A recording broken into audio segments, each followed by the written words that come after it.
হে তরুণিয়া নওজওয়ান জামাকেরা,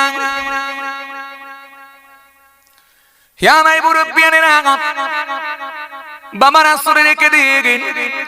আল্লাহ নবী যখন মদিনা শরীফে গিয়েছিলেন, মদিনায় যাওয়ার পর আল্লাহ নবীর কাছে সাহাবায়ে কিরামেরা এসে হাজির হয়ে গেলেন। সাহাবীদের ভেতরে একজন সাহাবী, যার নাম হলো হযরত ওমর ফারুক রাদিয়াল্লাহু তাআলা আনহু। সাহাবীদের ভেতরে একজন সাহাবী, যার নাম হলো হযরত ওমর ফারুক রাদিয়াল্লাহু তাআলা আনহু, রাসূলুল্লাহর কাছে এসে হাজির হয়ে গেলেন। সাহাবীদের ভেতরে আর একজন সাহাবী, যার নাম হলো হযরত মুআয ইবনে জাবাল রাদিয়াল্লাহু তাআলা আনহু। তিনিও আল্লাহ নবীর কাছে এসে হাজির হয়ে গেলেন। সালাম দিয়ে বললেন, ও আল্লাহ নবী, মত সম্পর্কে আমাদেরকে একটু বলুন। হযরত ওমর ফারুক রাদিয়াল্লাহু তাআলা আনহু আল্লাহ নবীর সামনে হাজির হয়ে গেলেন। হযরত মুআয ইবনে জাবাল রাদিয়াল্লাহু তাআলা আনহু তিনিও রাসূলুল্লাহর সামনে এসে হাজির হয়ে গেলেন। ইয়া রাসূলুল্লাহ, ও ইয়া হাবিবাল্লাহ, হুজুর বিয়াদবি নেবেন না হুজুর। ও আল্লাহ নবী, মদ সম্পর্কে একটু আপনি আমাদের বলুন, কেননা মদ খেলে মানুষের সেন্স চলে যায়, কেননা মদ খেলে ঝগড়া অশান্তি বৃদ্ধি পায়, ধন সম্পদ নষ্ট হয়ে যায়, জুয়া খেললে ধন সম্পদ নষ্ট হয়ে যায়, মদ খেয়ে খেয়ে মানুষের জীবন বরবাদ হয়ে যায়।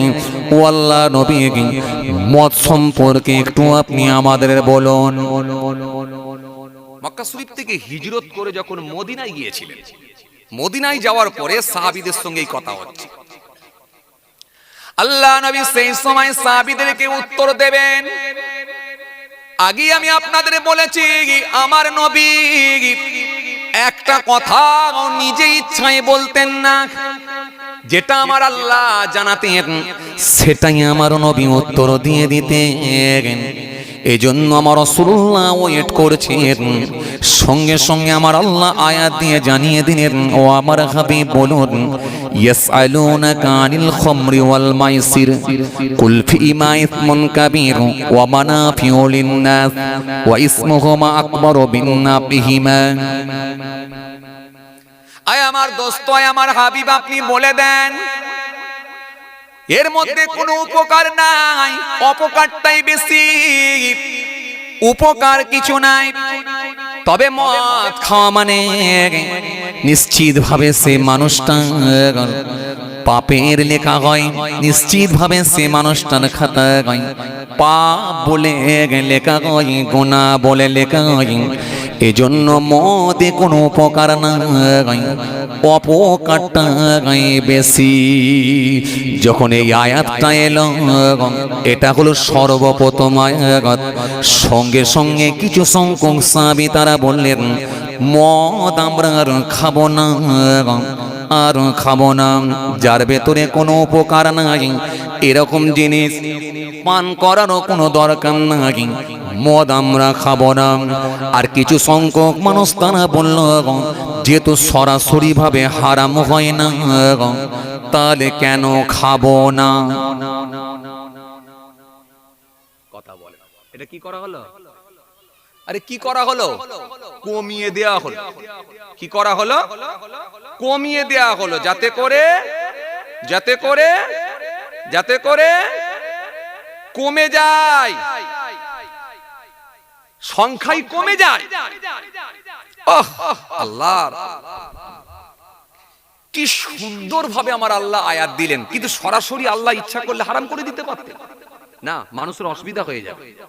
একটা চাচা দিনে 20টা বিড়ি খায়, সেই চাচাকে যে যদি বলা হয় কাল থেকে আর একটা খেতে দেবো না, আমার ক্ষমতা আছে, খেলি তরোয়াল দিয়ে গর্দান উড়িয়ে দেবো, ওই মানুষটার জন্য খুব অসুবিধা হবে কি হবে? যা বাবা, হ্যাঁ না কিছু বলেনি, হবে কি হবে না?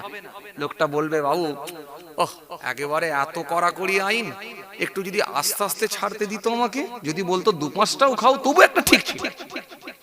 কথা বলে না। যেখানে আমি সারা দিনে রাতে ঘুমানো পর্যন্ত 20টা খেতাম, সেখানে না হলে 5টা খেয়ে কাটাতাম। কিন্তু সরাসরি একবারে একদিনের মধ্যে ছাড়া যায়, এটা আমার জন্য কি কষ্টকর নয়? আল্লাহ একটু দমিয়ে দিলেন। অত্যাধিক মদ খাচ্ছে, একটু দমিয়ে দিলেন, কিন্তু সরাসরি ভাবে হারাম করেননি। বললেন এতে উপকার থেকে অপকারটাই বেশি, আর এটা খাওয়া মানে পাপের কাজ, এটা না খাওয়াটাই ভালো। এটা খাওয়া মানে পাপের কাজ, না খাওয়াটাই ভালো। কিন্তু সরাসরি ভাবে পুরোপুরি ভাবে নিষেধ করা হয়। প্রথম আয়াত আল্লাহ দিয়ে দিলেন। কিছু সংখ্যক মানুষ তারা বলছে যেহেতু এটা না খাওয়াটাই ভালো আল্লাহ বলেছেন, আর এতে কোনো উপকার নেই বলেছেন, তাহলে খাবো না। আর কিছু মানুষ বলছে সরাসরি ভাবে যখন হারাম করা হয়নি তো খাবো, অসুবিধা কি আছে, খাবো। কিছু মানুষ খেতে শুরু করলো, আর কিছু মানুষ বন্ধ করে দিল। তাদের ভেতরে দুটো দল হয়ে গেল। কথা কিছু বুঝতে পারছেন? একটু কমিয়ে দেওয়া হবে। হেতরনিয়া নওজওয়ান জামাকেরা, ইয়া মাই মুরব্বিয়ানেরা, বাবারা শুনে রেখে দিন। এইভাবে আমার আল্লাহ প্রথম আয়াত দিয়ে বান্দাকে একটু দমিয়ে দিলেন, কমিয়ে দিলেন। এরপরে আমার আল্লাহ সুন্দর করে বললেন, ইয়া আইয়ুহাল্লাযীনা আমানু লা তাকরাবুস সালাম ওয়া আনতুম সুকারা। এরপরে আমার আল্লাহ একটা আয়াত দিলেন, দিয়ে বললেন, হে ঈমানদারেরা, তোমরা নেশাগ্রস্ত অবস্থায় নামাজের নিকটে যেও না। কথা শুনছেন তো? শুনছেন কথা? তাহলে উত্তর দিতে পারবেন না, আপনাদেরও মাথায় ঢুকে রয়ে যাবে যে ওয়াসিম সরকার যা বলেছে ঠিকই বলেছে। এজন্য খুব ভালো করে বুঝবেন। এরপরে আমার আল্লাহ আর একটা আয়াত দিলেন, ইয়া আইয়ুহাল্লাযীনা আমানু লা তাকরাবুস সালাত ওয়া আনতুম সুকারা। হে ঈমানদারেরা, নেশাগ্রস্ত অবস্থায় তোমরা নামাজের নিকটে যেও না। নেশা যখন করবে ওই সময় তোমরা নামাজের নিকটে যেও না। তাহলে আগে বললেন উপকারের থেকে অপকারই বেশি, আর এটা খাওয়া মানে পাপের কাজ, না খাওয়াটাই ভালো। আর পরে আয়াত দিয়ে বললেন নেশাগ্রস্ত অবস্থায় নামাজের নিকটে যেও না। এবারে এই আয়াতটা কখন নাজিল হয়েছিল? আপনাকে আমি কি বলেছি, কোরআন শরীফ নাজিল হয়েছে এক একটা প্রেক্ষাপটে, সিচুয়েশনের উপরে।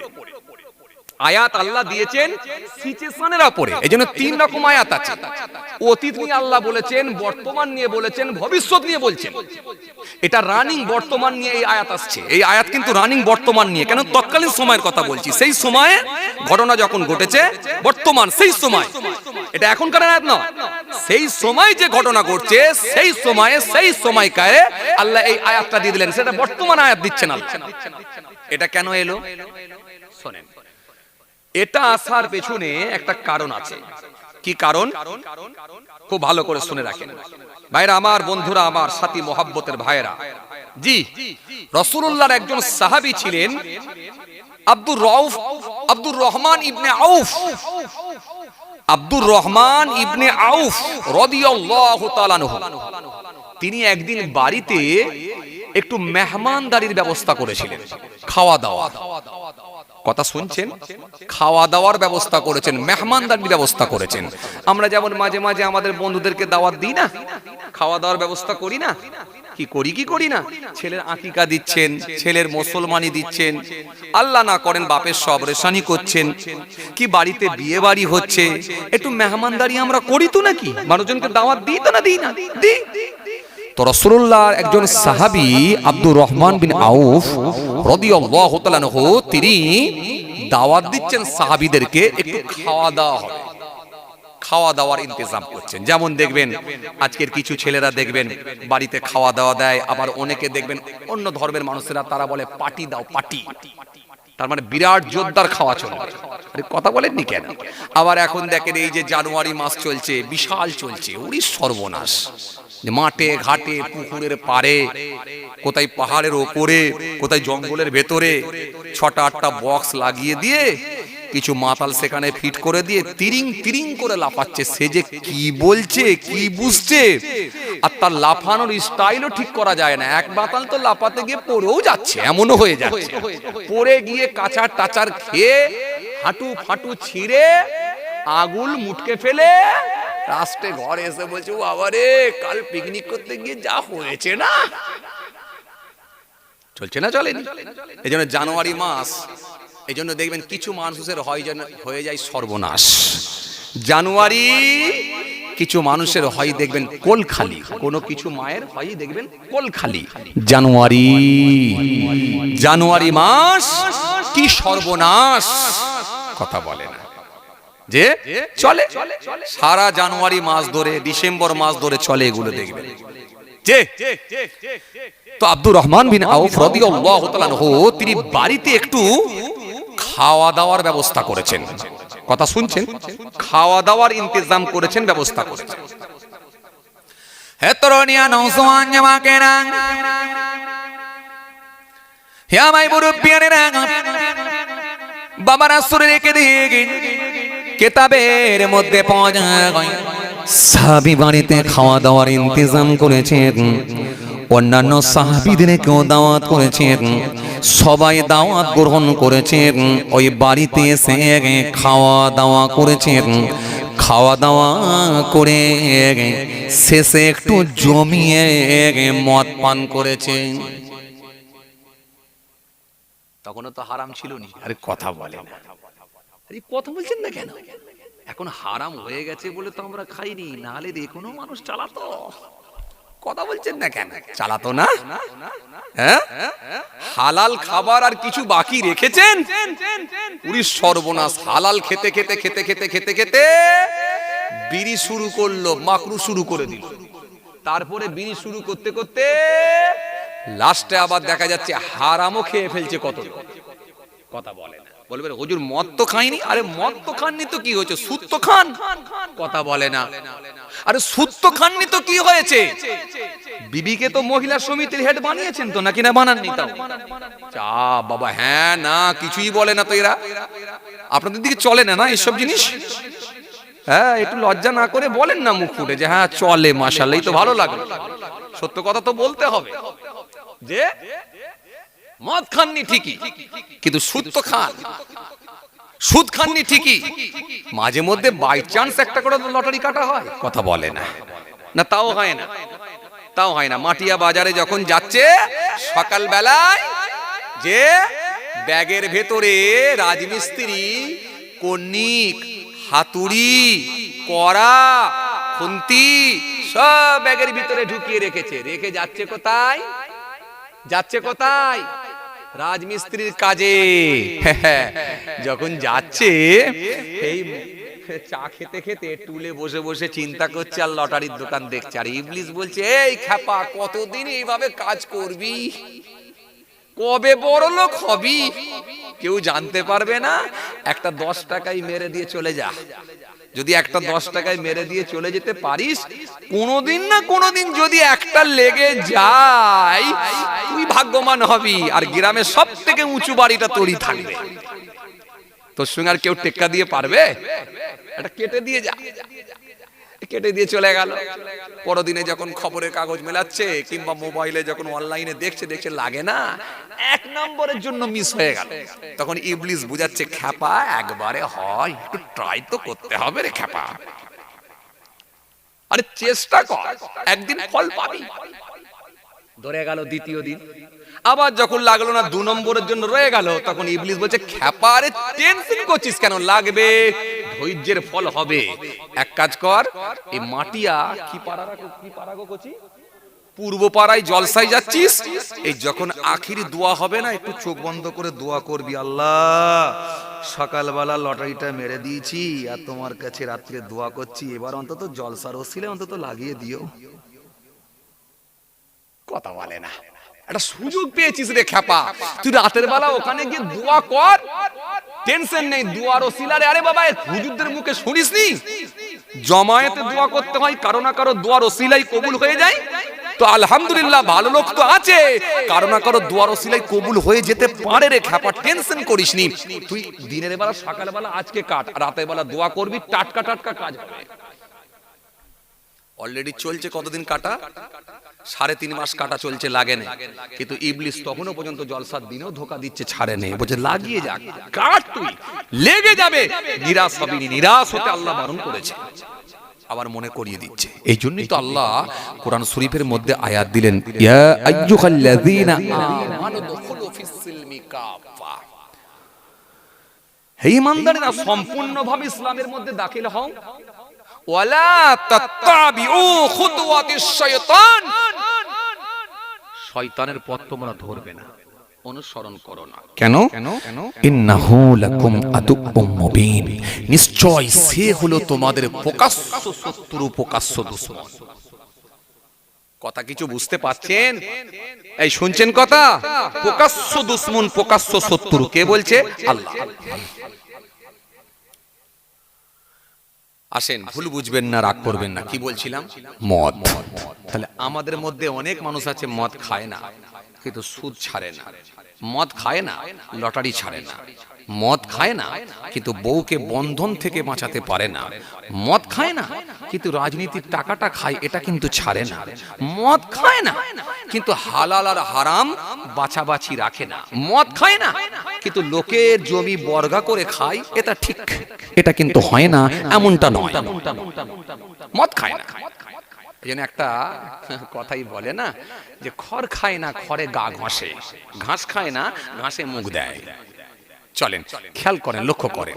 তাহলে পার্টি হয়েছিল, কি খাওয়া দাওয়ার পার্টি, মনে আছে? আব্দুর রহমান বিন আউফ রাদিয়াল্লাহু তাআলা আনহুর বাড়িতে খাওয়া দাওয়া, জোরদার খাওয়া দাওয়া হচ্ছে। এ তরুণিয়া নওজওয়ান জামাকেরা, হে আমার মুরব্বিয়ানেরা, বাবার আসরে কে দেখেন কিতাবের মধ্যে পাওয়া যায় আল্লাহ নবীর বিখ্যাত সাহাবী হযরতে আব্দুর রহমান বিন আউফ রাদিয়াল্লাহু তাআলা আনহুর বাড়িতে খাওয়া দাওয়ার ব্যবস্থা করা হয়েছে। সাহাবে কিরামেরা ওই বাড়িতে সবাই অনেকেই অংশগ্রহণ করেছে, দাওয়াত কবুল করেছে।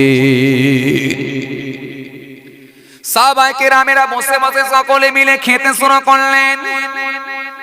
খাওয়া দাওয়া যখন কমপ্লিট হয়ে গেল, খাওয়া দাওয়া যখন শেষ হয়ে গেল, খাওয়া দাওয়া শেষ হওয়ার পরে তাদের মধ্যে মদের কম্পিটিশন শুরু হলো, মদ খাওয়ার প্রতিযোগিতা শুরু হয়ে গেল, কে বেশি খেতে পারে।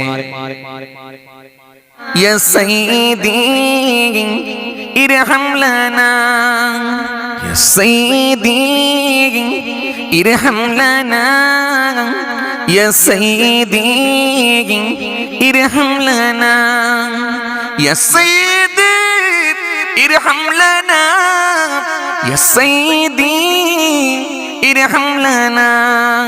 আল্লাহ আল্লাহ আল্লাহ আল্লাহ আল্লাহ আল্লাহ আল্লাহ আল্লাহ করুন না, আল্লাহ আল্লাহ আল্লাহ আল্লাহ আল্লাহ আল্লাহ আল্লাহ আল্লাহ আল্লাহ বলবেন, এটাও একটু বলতে ইচ্ছা করছে না মন খুলে। আমরা কি হয়ে গেলাম, হাই রে হায়, যে তবু আমাদের উপর দিয়ে এত কঠিন কঠিন মুসিবত আসছে। এই যে এশায়ের চলছে, কিছু কিছু জায়গায় এনআরসি হচ্ছে, খালি এদের লক্ষ্য একটাই, মুসলিম তাড়াতে হবে, মুসলিমকে বিতাড়িত করতে হবে, আর আমরা আল্লাহর নাম ভুলে যাচ্ছি। অথচ জলসার মজলিসে বসে এখানে যদি আল্লাহ বলতে যদি আমাদের ইচ্ছা না করে, দিনে রাতে আর কোনো সময় হবে বলে মনে হয়? চায়ের দোকানে বসে হবে বলে মনে হয়? মুদিখানার দোকান চালাতে গিয়ে হবে বলে মনে হয়? জলসার মসজিদে যদি আমরা যদি আল্লাহ নাম না ডাকি, মসজিদে গিয়ে যদি আল্লাহ যদি না ডাকি, জলসার মজলিসে গিয়ে যদি আল্লাহ নাম না বলি, তো কোথায় বলবো? হাই রে হাই। জি, একবার আল্লাহ বলে ডাকবেন, আমার আল্লাহ বড় খুশি হয়ে যায়। জি, একবার লা ইলাহা ইল্লাল্লাহ বলবেন, আলহামদুলিল্লাহ বলবেন, আল্লাহু আকবার বলবেন,